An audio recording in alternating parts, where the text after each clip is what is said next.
What is up guys, Murgaman4 here, and for the first time in way too long, we have a brand new season of Doctor Who. Not only that, it's that exciting time at the start of a brand new era. We may have had a little taste at Christmas, but this is truly where the 15th Doctor and Ruby Sunday will start coming into their own. Russell T Davies kicks things off with Space Babies! Space babies. Space Babies. Space babies. Space Babies. Space babies. Space Babies. Space babies. Space babies. Space Babies. Space babies. Space babies. Yeah, I think we get the gist. Anyway, picking up right where we left off at Christmas, Ruby enters the TARDIS for the first time, and RTD takes the opportunity to slam us with a bunch of Doctor exposition right off the bat. Okay, I get it, you want the audience to know the key points, but it's coming very hard, very fast. Maybe it's just because I'm a seasoned Doctor Who fan who's heard all this many times before, but I don't know, a lot of it feels forced. Surely it'd be better to integrate all this info gradually throughout the season as Ruby gets to know the Doctor better. Keep some of the mystery a while longer rather than reveal everything all at once. Honestly, I found a lot of the exposition in the era so far to be pretty heavy-handed, far more so than I'm used to from RTD. And I think that's the root of the issue for me. It feels more like RTD talking to the audience than it does the Doctor talking to Ruby. That being said, this stuff isn't without its highlights. I particularly love the way the Doctor addresses the destruction of Gallifrey, with Ncuti's performance switching from lighthearted to serious and back again, completely effortlessly. And his so glad to be alive is a fantastic mission statement for this Doctor. He will cherish what he has because he's lost so much. With the introductory stuff out of the way, we take a brief detour to visit the dinosaurs before the main event. It's so cool for the show to finally go to dinosaur times. It's just a shame it's so short. I also think it is kind of jarring in that A, it has nothing to do with the rest of the episode, and B, we get this really strange sequence, seemingly played for laughs, where Ruby briefly changes the timeline and becomes someone brand new before the Doctor fixes it. It's jarring to have time change so readily, but I do have to wonder if that's not the point. There seems to be a lot of changing timelines going on, and like the opening to Wild Blue Yonder, I can't help but wonder if this will have further significance later down the line. But now the main plot kicks off, with the TARDIS landing on a space station in a particularly gorgeous fashion. To be entirely honest, I found the pacing really weird at first.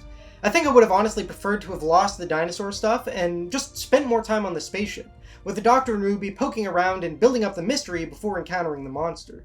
As it is, they've barely stepped out of the TARDIS before the bogeyman is upon them. There really doesn't seem to be much time to breathe, which is odd for a more lighthearted episode like this one. And this leads into another thing I'm not much of a fan of. Repetition. Obviously, when introducing the show to new viewers, some repetition is inevitable.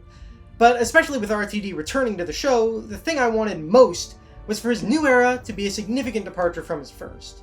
So seeing scenes that are basically ripped one-to-one from his first go-round is a little disheartening. Like, this isn't even necessary exposition. At least the language filter is relevant to the scene. This just kind of exists for the sake of it, and if you had to do something like it, Russell couldn't think of something a little different in the intervening years? I mean, don't get me wrong, this isn't me writing off his whole era because of one scene, but, well, it's disappointing is all. Anyway, it's not long until we're introduced to the eponymous Space Babies. And honestly, it's a pretty fun idea. I was skeptical at first, but the more I think on it, the more I think Space Babies are the perfect kind of silly ridiculous that Doctor Who excels at. And there's plenty of opportunities for cute moments and humor that are, for the most part, genuinely a lot of fun. There's also a particularly brilliant scene when baby Captain Poppy worries that they were abandoned because they grew up wrong, and the Doctor gives a magnificent response. Nobody grows up wrong. You are what you are, and that is magnificent. I've also noticed that RTD is really pushing the Timeless Child storyline, particularly the adoption angle and how it coincides with Ruby. It's come up numerous times in the few episodes we've seen so far, and I'm really curious what it's building up to. Speaking of Ruby, there's very much a mystery brewing around her. Not just who her parents are, but that the snow from that night seems to be following them around? It's very curious, though to be entirely honest, I didn't exactly miss the companion being a central part of the series arc. I quite like it when the companion is simply the Doctor's friend and confidant, and not a mystery to be solved. But looks like we're stuck with it, so we'll have to see where the ride takes us. Elsewhere, we have an element I have little fondness for. Nanny/Jocelyn. Frankly, I'm not really sure why she's here. I guess so that there's someone to try and toss the bogeyman out the airlock, which I have other issues with, we'll get there. But there's a number of things that strike me as odd about her presence. Firstly, if she's actually a human and not a robot, why did she wait until the babies acknowledged her to comment on the Doctor and Ruby? Surely she'd have noticed them right away, given that she's clearly watching the cameras. Secondly, how come she was able to stay behind when everyone else left?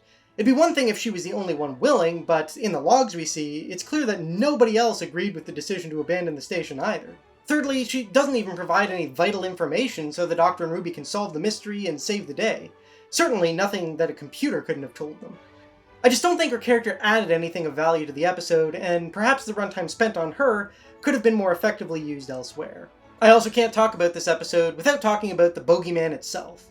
It's actually a very effective monster with a fantastic design, and the twist that it was created by the progenitor out of the baby's snot and boogers is a gross one, but I actually think it works. What doesn't work quite so well for me is how the episode tries to sell the Doctor's decision to save the Bogeyman. On the one hand, the Every Life Matters approach is very in character for the Doctor, but the thing is, the story tells us that the Bogeyman is dangerous to Jocelyn and the babies. By keeping it on board the space station, the Doctor is continuing to risk the lives of the others on board.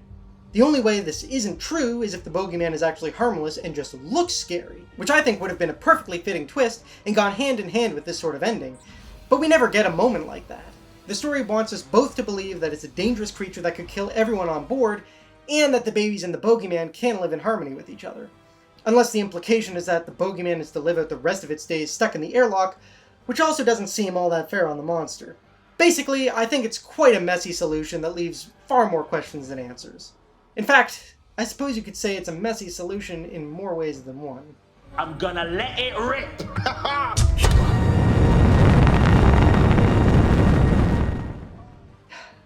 You just couldn't resist, could you, Russell? I'm sorry, but this does not work for me.